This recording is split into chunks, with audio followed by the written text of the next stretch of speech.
So yan, hello guys, welcome back again to my channel. It's me, Chrislyn. So another day na naman ng ating walang saysay na video. So ayan na, mag-umpisa na tayong ikat ang ating rubber plant. So sabi ko, pero nagpaalam naman ako sa hipag ko. Sabi ko sa kanya, ikat ko tong rubber plant. Wala akong maisip na content, char. So sabi niya, sige te, ikat mo lang na ikat ang mga halaman ko dyan. So ayan, nag-start na tayong mag-cut ng mga dry leaves ng rubber plant. Dry leaves, ayan, stem. So, bala ko lang ang igupitin na lahat eh. So, wala lang. Matagal yan bago napatubo ng aking hipag. So, sabi ko sa kanya yan, magtatapos na ako sa aking pagkakat. So, naiisipan ko na namang ikat na naman yung ibang halaman na nasa likuran ko lang. May ma-upload lang ako. So, ayan ang mga ginagawa ko katarantaduhan sa aking channel. Ayan na naman ako. Kung ano na naman naiisip ko.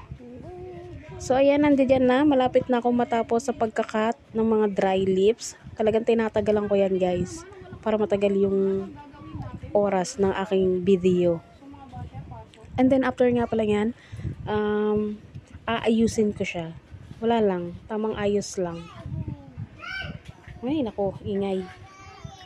Yung ingay-ingay ng mga pamangking ko, pero na walang pinagbago. So ganun pa rin itsura niya, nawala lang siya ng dry leaves. Ayan, thank you for watching.